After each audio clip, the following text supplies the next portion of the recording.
In part 3 of the WCG Era Series, we take a look at the final piece of the Season 4 puzzle as the Blues and the Reds went to battle for one last time. The day-night limited overs fixture rarely fails to serve up drama, and this day would prove no different.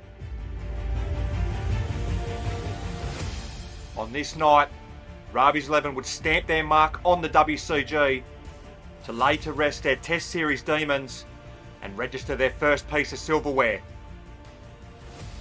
This is the story of Rabih's 11's crowning moment at the WCG. This is the limited overs review of Season 4, Salvation.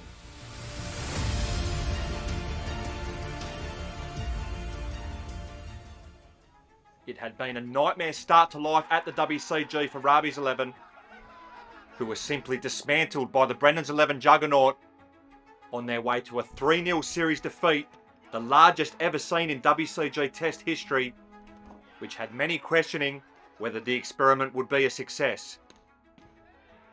At least initially for the Reds, it would prove to be a disaster. But there was one last battle in the season to be had, and Rabih was confident. Hey, he's gone. He's gone. What do you reckon? Gone.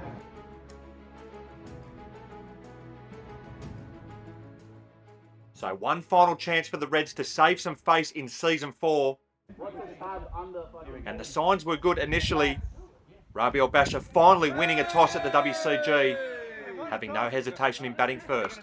We're gonna bat. Oh, they're bowling. We're gonna bat.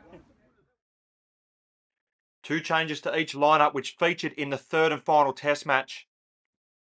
Daniel Arnold, who had a fantastic Australia Day T20 campaign, was brought into the Reds lineup, and a full WCG debut was handed to Justin Brook. And for the Blues, Gavin Merrifield was brought back into the lineup, and with the absence of Alex Stepien, Tom Doy was welcomed back into the Blues setup. Michael Johnson would open up for the Reds, and he would face a tough examination early on, but he would soon find his feet and hit a pair of cracking boundaries to get his innings underway.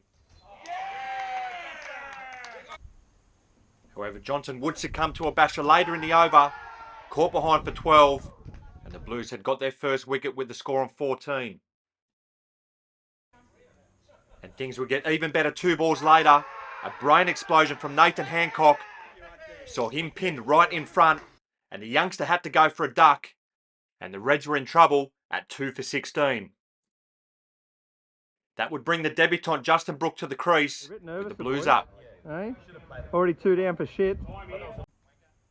But the highly rated debutant would set about steadying the ship for the Reds, and after starting cautiously, would come out of his shell with some blistering stroke play. However, Brook's knock of 24 wasn't without its luck, as evidenced here.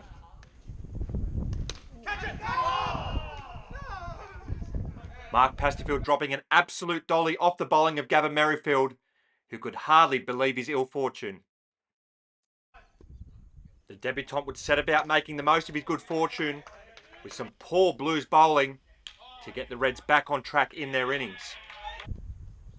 However, it was that man Mark Pasterfield who would redeem himself, picking up the big wicket of Brook for 24. A handy first dig at the WCG for Brook. A much needed breakthrough for the Blues with the score on 42. That would bring Pat McGregor to the crease, who had had a torrid time with the bat this season. He survived a couple of nervy moments early on in his innings. The umpire judging that there was no bat in this close call, with the replay suggesting the decision was the correct one. And in the next over, it would give a sharp chance to Josh Bolling diving away to his right. The Brennan's 11 spinner was unlucky not to hold on, but saved a maximum in the process. However, Scott would get his man with the score on 48. McGregor succumbing to a slower ball, dismissed over the fence for 5. And there would be no repeat of his big bash heroics for Arnold, who was dismissed for a duck on debut. And the Reds had slumped to 5 for 48. However, that would bring that man to the crease, Ryan Schaefer, who began the rescue act for the Reds in typically aggressive fashion He plundered the Blues to all parts of the WCG on his way to a then individual record of 34. He would finally depart in unceremonious fashion, hitting a Tom Doy full toss over the fence with the score on 83. That would bring the red skipper to the crease. He would begin aggressively and would survive a nervy moment, a huge shout for the Blues who thought they had their man. However, replays would suggest once again that the umpire made the right decision. A determined red skipper who came out looking to right the wrongs of the Test Series defeat pushed his side beyond the 100 mark with an inspired counter-attack to move the Reds into pole position. Elbasha would hit a maximum and 4 fours on his way to 28 before a soft dismissal handed Tom Doy his second wicket for the match and ended a brilliant rearguard action from the red skipper who had pushed his side into a favourable position. And the innings was over 2 balls later, Leonard hitting a full toss straight to the blue skipper who took the catch, handing Tom Doy 3 wickets for the match. And on this occasion, it would be the Blues who would require a record run chase for victory. So Rabih's 11 dismissed for 118 in the penultimate over of the innings. Ryan Schaefer top scoring with a record individual score at the WCG in a limited overs match of 34, with handy contributions from Elbasha 28 and Brook 24, meant that it was a stern chase required for the Blues to break their duck in this fixture. However, it was a nightmare start to the run chase for the Blues. Elbasha dismissed in the opening over for a duck at the hands of his brother no less. Brennan's 11 were in trouble at 1 for 2. That would bring the youngster Daniel Hancock to the crease, who sought to get Brennan's 11 out of the hole in aggressive manner. Hancock would hit 2 boundaries, one off his twin brother Nathan, on his way to 10. However, when he succumbed over the fence to Robert Leonard for 10, the nightmare really began for the Blues. Josh Bolling was dismissed for a golden duck to have Rabih's 11 in dreamland under lights. And when Matt White was given out in controversial fashion over the fence, the Blues had slumped to 4 for 19. There would be no heroics this time around from Gavin Merrifield, who had to depart for a duck. And when Mark Pasterfield departed for 1, the Blues were 6 for 21. Tom Doy, welcomed back into the Blues lineup, would set about the rescue mission for Brandon's 11. He would make his way to 6 before becoming Leonard's 3rd wicket of the match, and the Reds were 1 away from victory. So it was just the blue skipper standing between Rabih's 11 and a first bit of silverware at the WCG. He would begin his innings in streaky fashion, a thick inside edge going for a maximum, and then he would survive a massive shout for LBW off Justin Brook.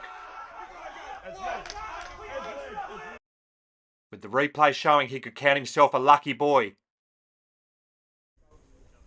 Scott would find his groove as he set about being the chief tormentor for Rabih's 11 once again. However, on this occasion, there was simply too much to do.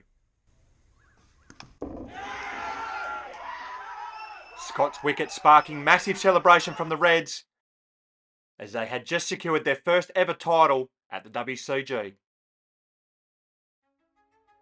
So a comprehensive victory for the Reds in the end, as they hammered Brennan's 11 by 66 runs in this day-night limited overs fixture to end season 4 on a high and secure their first piece of WCG silverware. Leonard, the chief destroyer with the ball, taking 3 for 9, as Elbasha and his men finally had their moment. Finally 1-1. There's been a lot of speculation about my career as captain.